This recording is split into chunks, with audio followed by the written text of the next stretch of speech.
Welcome back to my channel. My name is Peyton Hawes, and today I have Collin Hawes, my husband, on. If you can't tell, we've got some new microphones. We're getting really podcast-esque over here. We are ex-Mormons or ex-members of the Church of Jesus Christ of Latter-day Saints and share a lot of content around that and our experiences and our life and all of that on this channel. So if you like that kind of stuff and you're interested or you like today's video, make sure you like it and subscribe.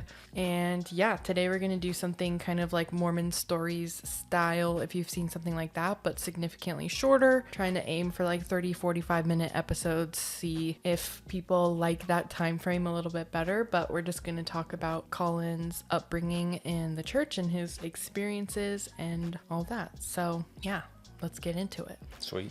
So, I mean, I feel like I don't want to take John Dylan's line of like, where does your Mormon story begin? Because it's his line. But yeah, just like tell us about, just your life, your background, whatever comes to mind, whatever you want to discuss, just your upbringing in the church, your experiences, your parents and their involvement and all of that. Sure. Yeah. So I grew up in Sandy, Utah for the most part. Kind of, if anybody's familiar with the area that watches our channel, right below Little Cottonwood Canyon in Sandy, close to like Highland Drive area. Gives them your exact address. Yeah. 1, 2, 3, I don't 4. live there anymore, so I literally would give my real address. So we lived there most of the time growing up. I grew up with 7 siblings. It was a pretty big packed household and I loved it. I think most of my siblings also loved it, if not all of them. It got chaotic at times, but it was like there was always like people to do stuff with and play sports with or hang out with, do whatever. So it was super fun. Yeah, we grew up pretty active in the church. I don't feel like we were ever like forced to go, but yeah, I mean, we all would get up every Sunday and go together for the most part. Were your parents both members of the church? Were they both born into the religion? Yes, I believe so. That's like a 95% sure answer. Really?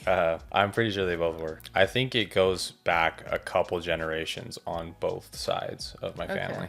But yeah, I mean, so we would all basically go together, but I would say we were never really forced. Obviously, when we were younger kids, like we just kind of knew that Sundays we would get up and go to church together. And then like as I kind of got older, kind of like more teenage years, middle school, high school, there was plenty of times where I just didn't feel like going and didn't go. And I was never like pressured or like, oh, you need to get up and go to church in the morning. It was just kind of like I was invited always to like go with my dad or my mom or everybody that was going. My mom did work a lot of Sundays. She worked in healthcare. And so a lot of times she would have shifts on Sunday and couldn't go. But yeah, that was we were active. We did family home evening on Mondays. Sometimes we would go do it at my grandparents' house. Sometimes we would just do it with our family. Do you feel like you did family home evening like a lot? Was that pretty consistent? Yeah, I think that was more consistent when we were younger, because I remember going to my dad's parents' house a lot, but that didn't go for. We didn't go to that always. It got to a point when I was, again, probably, I don't know, middle school or something, that we stopped going there, and we would still do it occasionally at our house. But for a while, when I was younger, we would do it every week at their house. So, and that was really fun. That was just like one of those, we'd meet up, read a few scriptures, have a lesson, and then have a treat. And it was like, it was just really fun because we'd have like some of our cousins there, aunts and uncles, and our grandparents were there. So that was super fun. And then, yeah, the ward we grew up in there too was awesome. I had great experiences. We had an awesome young men's group with great young men's leadership. I'm still like close and talk to some of the people that I met and grew up with in that ward. And yeah, I just like think back, and some of those like young men's camps are still like some of my favorite experiences from growing up. And there was a lot of like having that close community and those friends that I made at church that like made it easier to like want to go to church and stuff, because that, like I said earlier, there was weeks where I didn't want to go just because I didn't feel like going. But a lot of times the reason I would end up going was because it was like, oh, like my friends are at church. Like, yeah,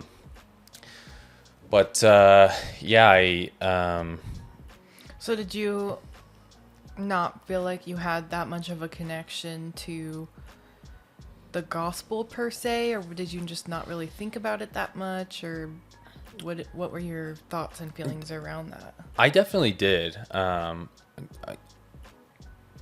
feel like I would kind of go through these, like, I don't know. It's kind of like just like peaks and valleys. Like I would be like very much so like morning and night scripture study and prayer, locked in for a while, and then like I would just kind of like not be as interested, and I would, you know, not go to church for a few weeks or whatever, and then I'd get back into it kind of thing. So I kind of had like an on and off relationship with that, but always felt connected like to the church community that I was in. So yeah, I mean, and then I have a couple older siblings that went on missions.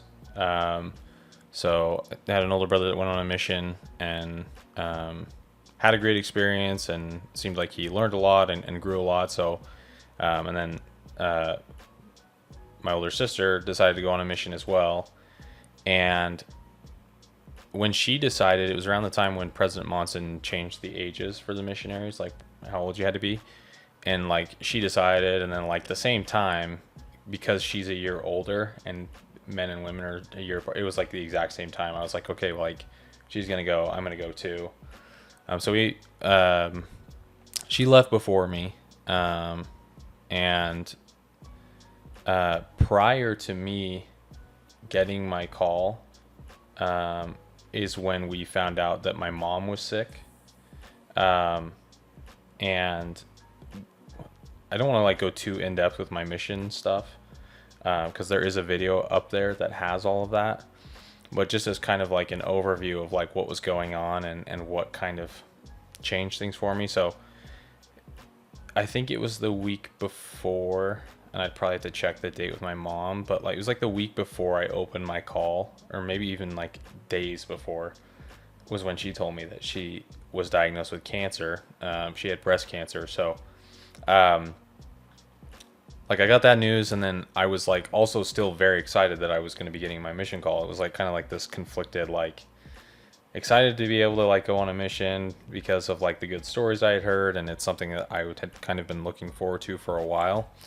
But then at the same time, like knowing that she was sick and not knowing like what that all meant at the time, like how serious was it, I think just gave me like a lot of anxiety.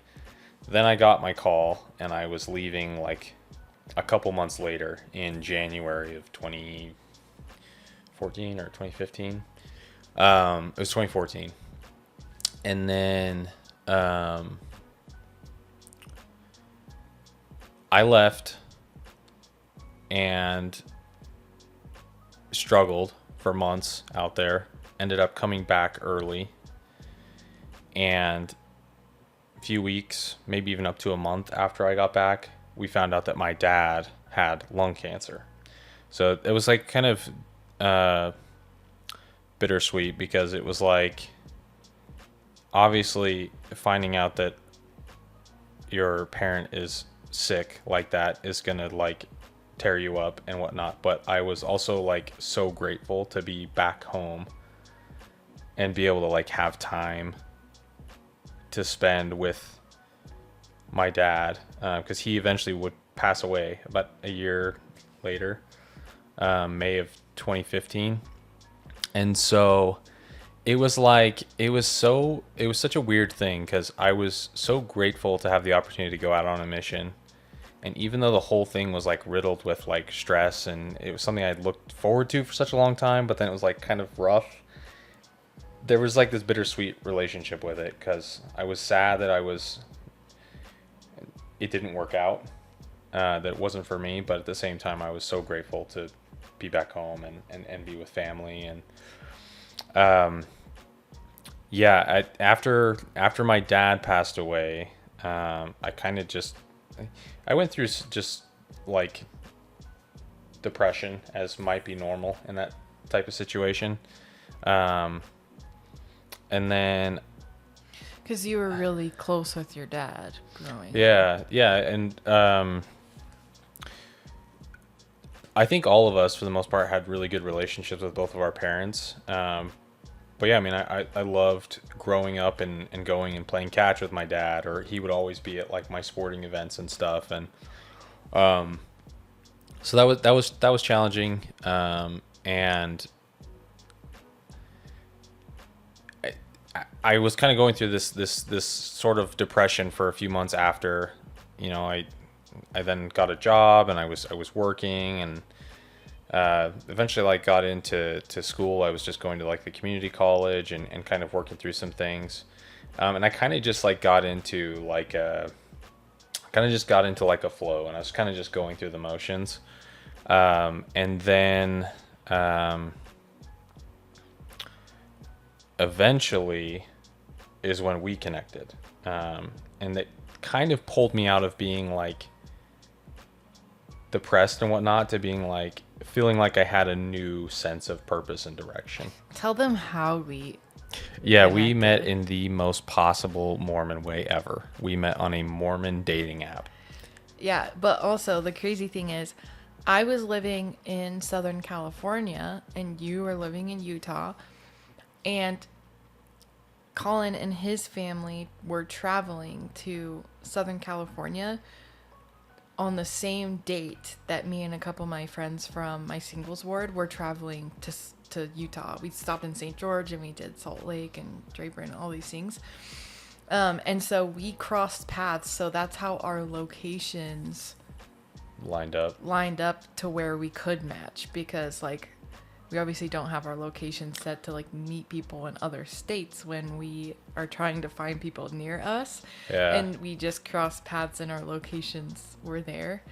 And it was interesting. I saw him, I was like, damn, this guy's good looking. But yeah, I mean, so then we connected and things, so we connected on the app first and just she messaged first. We started talking. And that was like really good for me. It was like I had somebody to talk to and get to know and whatnot. And then she ended up moving to Draper, where I was living at the time, in with her aunt, and was 3 minutes away, like 2 streets over. And so essentially like the day she moved here, we started going out and it never stopped. And so, and I will say, like, after my dad passed away and like leading up to then, there was like a lot of inactivity in the church for me. Like, I felt, I don't know. I felt awkward going to my home ward sometimes, just because there was some pressure from people in my home ward to get me to go back out on my mission. And I was technically in the age where I should be going to like a YSA ward. So I eventually like got transferred into the YSA ward and I liked it there. But I don't know, social anxiety wasn't doing that great in life at that time. So I just wouldn't go a lot. But then once she moved here and we were dating, we were going together every week. Yeah, that was something I remember you told me you were looking for and that you liked about me, was that I was very much so active and the church held a lot of meaning to me, and you wanted somebody like that, and you wanted somebody to help encourage you and bring you back into that just realm of spirituality, because you hadn't been there. Yeah. And it's comfortable, it's what you grew up with, but when you now have to make the decision yourself and you're going alone and you don't have anybody, like that's and you deal with social anxiety, like that's just gonna be hard.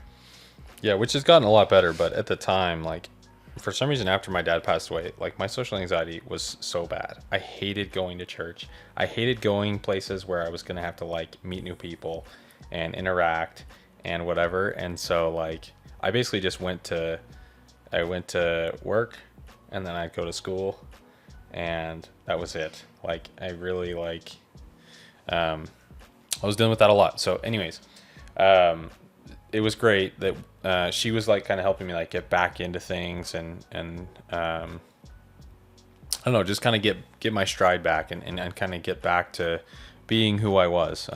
It was great. And we dated for 6 weeks, I think, before I proposed. And I wanted you to do it before that. Yeah. I was like,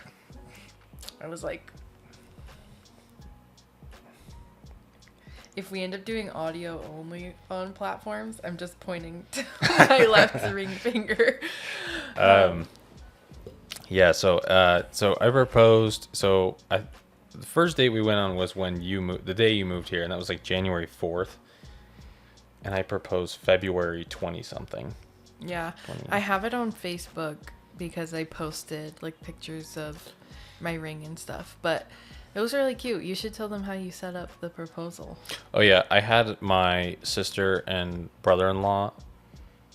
So I knew that Peyton liked city lights at night. It's like one of her favorite things is to like go drive somewhere where you can see all the city lights. So I had my sister and her husband go up to Flight Park in Draper. They weren't married yet. They were just dating. Yeah, they were dating at the time. They weren't even engaged yet. They got engaged a few months after our wedding. Yeah, but that doesn't matter.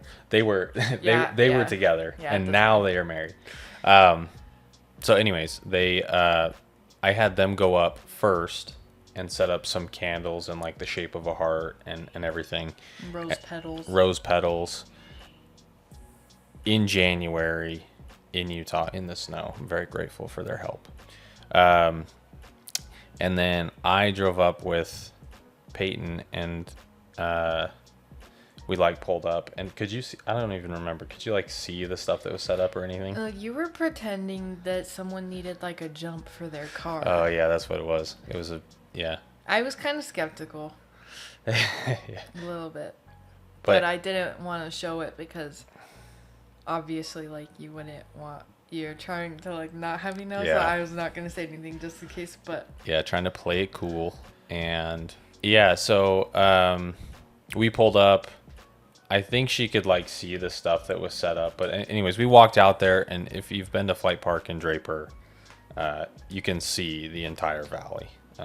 And so it was really cool. We got some pictures that my sister had taken, and so at nighttime, so it's like all blurry. Yeah, it was a hard place to get photos because you have the city lights behind, but it's basically pitch black up there at that park. So, but anyways, that's how I proposed, and then we ate Costa Vida after. I remember that, and that seems like an important detail for some reason. We had Costa Vida on our wedding day too. That's true. Yeah. So then we got married in April 7th in 2018. The Salt Lake City Temple. Yeah, in the Salt Lake Temple. And which, mind you, I dreamed of getting married in that temple since I was little, and I had not seen it in real life until I was like maybe like 13-ish. But we had a picture of that temple in my house, and I'd seen all kinds of temples, obviously growing up in the church. Oh God. And I just thought that it was the prettiest temple I'd ever seen. And people would come over and see the picture in our house and be like, what is that castle? And I'd just like tell them about it. But that was my dream spot my whole life. I mean, your first time probably going in that temple was probably the day before our wedding, right? Mm-hmm. Yeah, I had been sealed to my parents there back in like 2000, 2001 or something like that. Yeah, sometimes I forget that they... Yeah, because my parents didn't get married in the temple. They eloped. But then eventually we all went together for the sealing.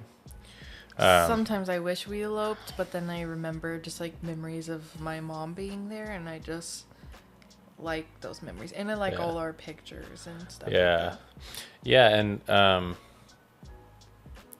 I think like you maybe have some, I know I'm telling my story, but I think maybe you have some mixed feelings now, because like it was like where you wanted to get married and everything, but I think now looking back, now that you're not a member, you kind of feel like you would do things differently. Yeah, I mean, I honestly feel like I could get emotional about it because at the same time, you don't really know what it looks like to get married in the temple. You're just told that that's what you do and that's what your goal is your whole life. Yeah. But at the same time, as a little girl, I just picture like my dad walking me down an aisle and everybody standing and seeing my dress and like seeing you there, or exchanging vows and doing stuff like that, and being able to have everybody there that I love. And it just wasn't that at all. It was like, I mean, we were just wearing these silly outfits and and that's like my adjective that I'm using, and it wasn't what I expected at all. And I was on like such a high because I was so excited and happy to be marrying you, and I feel so lucky that we were both so genuine with each other in those 3 months before we got married, because anybody could have been fake. And there's so many things that I think are important to experience with a person, to know like if they're really somebody that you want to spend the rest of your life with. And so it's crazy to look back and think that we did that so fast. And I think we're both kind of pretty spontaneous people, and I think we still wish we could be, and it's hard because we have, you know, kids and have all these bills and stuff. Now that makes it harder. But I mean, I'd never felt the way I did about anybody with you, and I still feel that to this day. Like, just the energy and connection that we have is unlike any connection I've had with anybody ever before. And this next April will be 7 years, and like I still very much so feel that way. People talk about the 7-year itch. I don't really feel, I mean, we're like 6.5 or something, but almost there. It's crazy. Anyway, but yeah, I just think we have really good communication, and I'm really ADD. This is turning into a different conversation, but yes, I do mourn our wedding a little bit. There's times where I kind of feel like I wished we had just eloped, and then there's other, like, I have family members who'd never really mentioned this to me, and the horrible thing is I didn't even think about it that much at the time, but I've had family members tell me that they were very hurt that they couldn't be inside, so they couldn't see the actual wedding. And that they had to stand outside and wait and then just see us come out, and it happened and they couldn't see it. And I was so focused on just you and what was happening, and I was so excited that it was my wedding day. Like, I wasn't really thinking about anybody else's feelings. I mean, it's kind of a sad thing, but it's also not something you think about in that position, because you know at that point in the church, like, you know, I want to get married in the temple, and you just know that only the people that have recommends are going to be there to see it. And so you don't really think about it in the moment, but then like it can be something that's sad, like, oh, I wish that my friends that weren't members could have been there to see it. I wish that, you know. Yeah.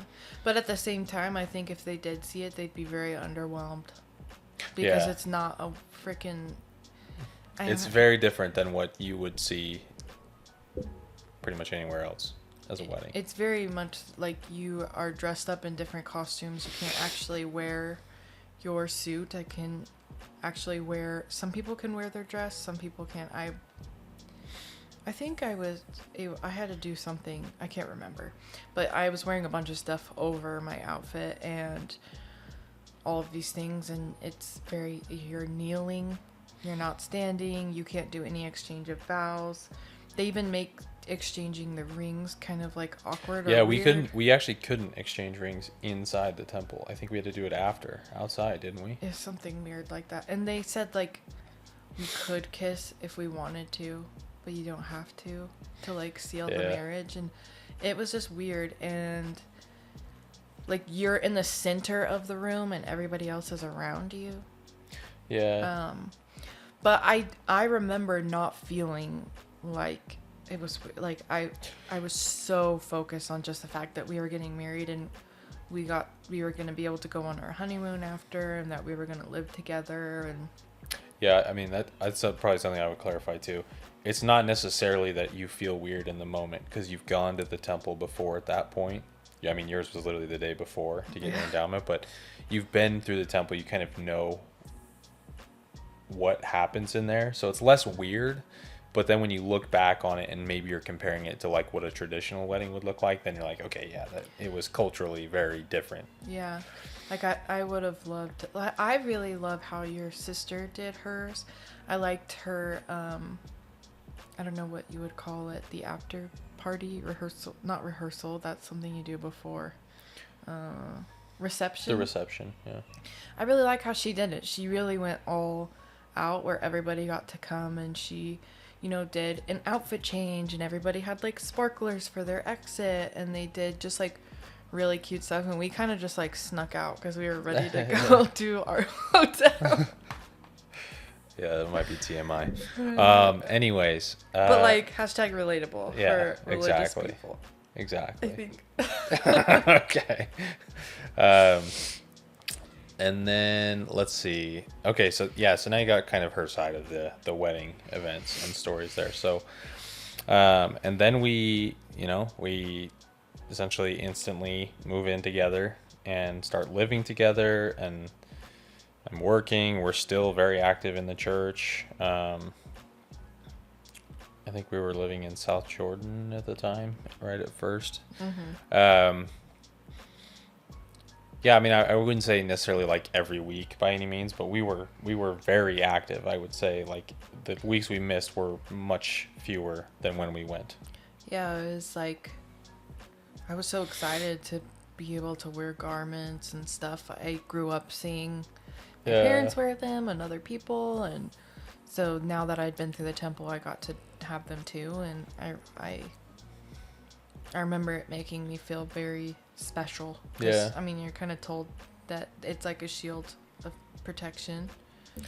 Yeah, and I mean, this might be something to talk about too. I had a different relationship with garments. Like, I would wear them. Not at first, though. Not right at first. I mean, I would wear them, but eventually it got to a point where, like, I wouldn't wear them if I was exercising. I wouldn't wear them if I was, there were certain things where I wouldn't wear them for, and then I just wouldn't put them back on. Yeah, and I remember you, like, buying more boxers and stuff, and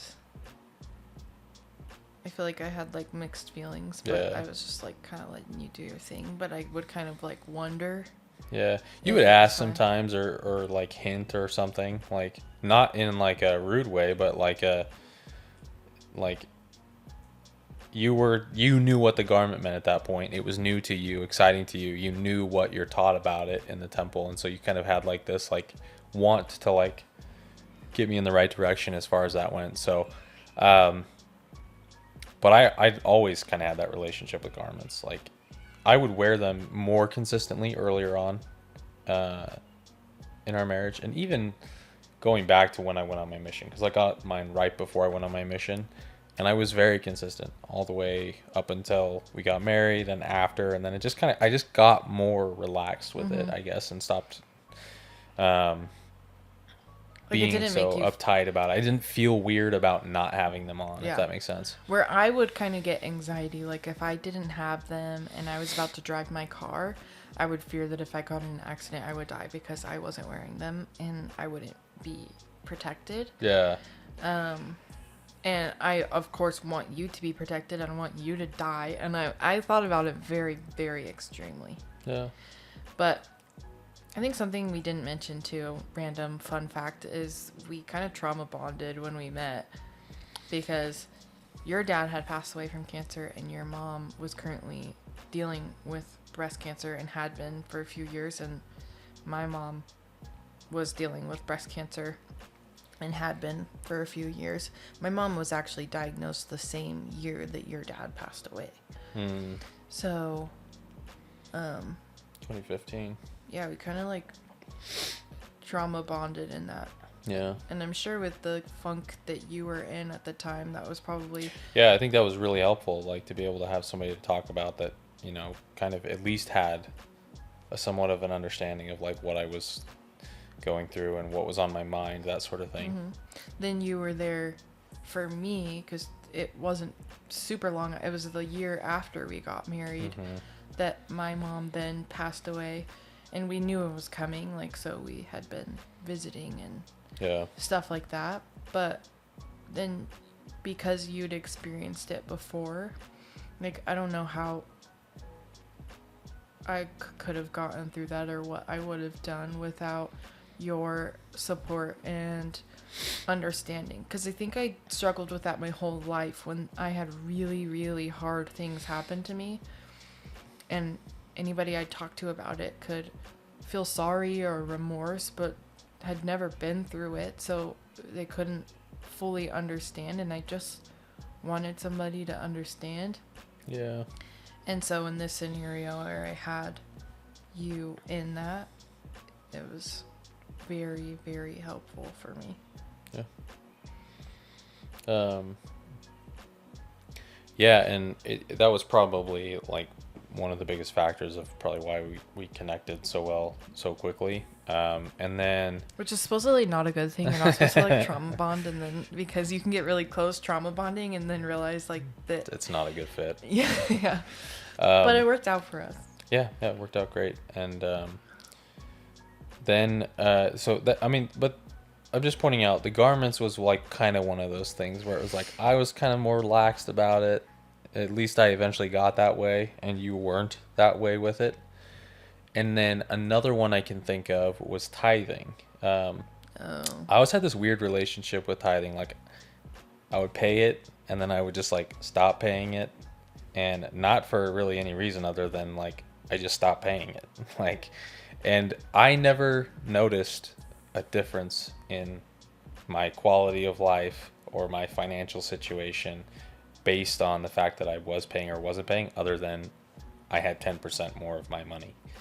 And so, but Peyton was very much so, like, she was very firm in the belief that paying your tithing was a huge part of the blessings that you receive. And, like, it's just a very important step of obedience in the church. So there's times where, like, I stopped paying tithing, and I wasn't intentionally hiding it. It was the same thing I had done my whole life prior to meeting Peyton. It just was like, I stopped paying it. And then she would bring up, like, oh, like, have we been paying our tithing or whatever? And I'd be like, no, like.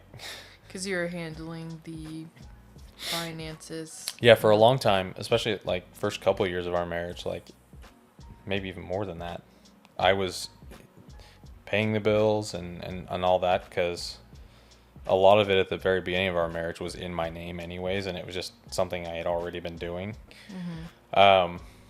Now we like budget together regularly, but at that time it was like very easy for me to just like pay all the bills, and she didn't have to like look at it or worry about it or anything. And so then like we had a few like discussions. I wouldn't even say like fights or arguments. It was just like discussions about like why you thought that was important, and like how you really wanted to be good about like staying on top of that, paying the tithing first, like right when we get paid, and then everything else gets paid after. Obviously her opinion on that has changed. Yeah, I was raised to believe that, and was told so many stories, and was able to see so many of the similar stories of financial gain through paying tithing. But it's kind of one of those things looking back now where we have financial gains and we have financial loss, and nothing about that has changed to this day, where we're no longer in the church. And anytime there was financial gain, I'd be like, oh, it's because we paid our tithing.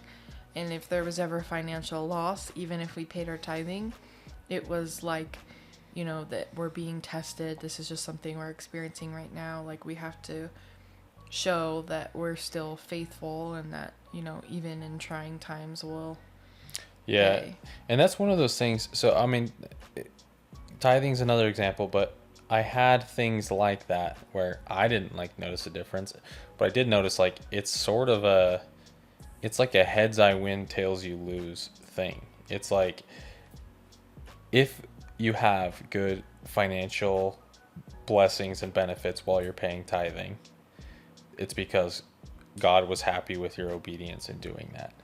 But if you have hardships and you're still paying your tithing, it's like God has a plan in store for you, and eventually those things will come. Yeah, it's the exact same thing with like being in or out of the church. Yeah, and that's kind of like where I was going with it. Like no matter what, no matter what the doctrine is, specific or just in general, being a good faithful member or not, like it's like no matter what, if things don't go right, you're the problem. It can never be the blame can never be shifted anywhere else. And so like when it gets to that point, it's like, well, why? I had questions like, why does it matter that much? I honestly think a part of me connected it a bit to my mom because I know it was so important to her, and she left us all letters before she passed away, and mine talked about the importance of the church and scriptures and tithing and things like that, and I had very much so had a belief that she could be around me and that she could still see me and our family, and I just really wanted her to be proud. Yeah. And I really did believe that paying it brought financial gain. I could see it anywhere, but I was also putting so much extra effort and work into making more money. I started selling all our kids baby clothes. Every time they would grow out of clothes, I'd sell them on Facebook Marketplace, and I was working my booty off trying to figure it out, and so are you. Yeah, it was always tied to other stuff we were doing or not doing, because I lost my job at one point, and it's not as if we were any differently engaged in the gospel at that point, I wouldn't think. And you go through a financial hardship. It's just part of it. Mm-hmm. We make so much more money now than we have for most of our marriage, but there's inflation, and so it doesn't, I mean, we definitely have more and can do more now than we have before, but it's now all of a sudden groceries are $1,000 a month to feed 2 adults and 2 children and a dog and all of the stuff, and it's where did that come from? Literally 2 years ago, it was $400 a month. Yeah, it's crazy how much it's changed. But yeah, and that's just life. It has nothing to do with whether or not you're paying the tithing. And I'm just gonna freaking say it. If you're a member of the church watching this, the church doesn't need your money. Yeah. They have hundreds of billions of dollars. Yeah. Billions. Yeah. They're a business disguising themselves as a religion. Yeah. Yeah, and I mean, I do know, most members don't even look at tithing as does the church need this money to function? I think most of them just look at it as it's one of the commandments, we be obedient to it, and that's it. Oh yeah, you can't go into the temple if you're not paying 10% of your income. It's a cult. So what? Sorry, I have a little bit of allergies. Okay, we got to wrap this up soon. We're at 40 minutes. Okay, so that was tithing was another one, and then eventually, what had happened is, did we start watching Mormon stories first? Did we come across those? How do we first start looking into things? Well, first we had a situation with your mom that made us question authority within the church. And we have a little bit of that in our Faith Crisis Part 1 video, I'm pretty sure. We talked a little bit about that, but of course, just for privacy reasons, we didn't share a lot of details. But yeah, so we had a situation there, and then there was already some frustrations with the church that had boiled up at that point because of that. Yeah. And then I think we were looking into that sort of thing and problem and stuff in the church, and then I think we came across Mormon stories, and we came across the CES letter. I remember I read the CES letter in like one night. I hadn't heard of it before until an episode of Mormon Stories.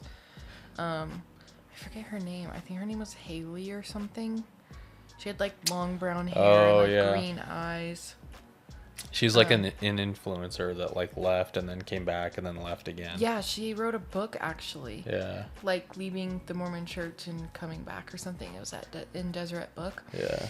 But that's where I first heard of it. But we don't have to go into like a lot of detail through this if you don't want. Like we can totally make a part 2 video where we go into what brought us to start deconstructing and kind of summarize that. Yeah, maybe what we could do is if anybody feels like there's more info that they want on any of it and like the dynamic of like how we started, like whether it's about like my upbringing or whatever, since this video is kind of my story and what is about me, I'll try to make sure that I stay on top of the comments a little more like I did with my mission video and reply to people. But if people are like, well, I would love to hear more in depth about this or this, then maybe we can make a part 2. Yeah. But basically all I was going to say is like, you can go check out that Faith Crisis like playlist that she has. And kind of see like what was going on and what we were thinking about at the time, kind of some of the bigger issues. But yeah, I mean, I read the CES letter and it wasn't as if like I read the CES letter and I was like done instantly, but I was like, yeah, these are like actual issues and like a lot of this doesn't add up. And then like personally, I started listening to like debates between different churches or between like atheists and Christians, and I started just like diving fully in. I read a few books from different vantage points as well, and eventually we got to a point where we were convinced that it wasn't. Yeah, I got really into space, outer space, and it's still, honestly, it could make me like hyperventilate. Yeah, it can make your head spin a little bit. But yeah, I remember you getting into that stuff, and anytime like the word atheist was thrown around, I was like, it like made me so sick to my stomach. It scared the bejesus out of me. Literally. And then, but now you don't feel that way about that word. No. I think there's a part of me that like sometimes thinks about Christianity, but at the same time, like I disagree with too much to be able to call myself that, at least for right now. Like, yeah, I think we're both in a position where I think we're open to different ideas. I mean, for me right now, like after going through everything and like the biggest thing for me is that, do I have good reasons to believe the things I believe? Do I have a good reason for being a part of a certain church or community and to be bringing my kids up in that environment? Like, because there are a lot of good aspects. Like I said, like there's still so much that I look back at with the church and I'm grateful for. Yeah, I mean, I'd say that I'm agnostic. Yeah. Because like a lot of people are there. Yeah. I don't know. There's really I think there's a certain level of like comfort that Christianity has given me and has kind of helped me with. And like, if you get really into psychology and stuff like that, you can learn about why those kinds of things can be comforting for a lot of people and help. And so I think that's really the only reason, you know, feeling like there's some type of like assistance or thing that's bigger than me that can get me to where I want to go. Yeah. But I really tried to just like have more self empowerment and that I can get myself those places. And if there is somebody helping me, cool, somebody or something, but there's not actually a way that I could know that. All I can know is that I can do the work and I can take myself places. And there's certain things about Christianity that I don't want to teach our kids. Yeah. I don't think that agency is taught in what it actually means. When you go like actually research the full meaning behind what agency is, that's not actually what like the Mormon Church teaches. That's not real agency. Yeah. Like they're they're using that word in a way that is not what it actually is. That is like self empowerment, like decisions that I can choose these things, that I can whatever. You cannot have the outside telling you. Like, anyway, that can be like a whole, honestly, I feel like agency can be an entire video. But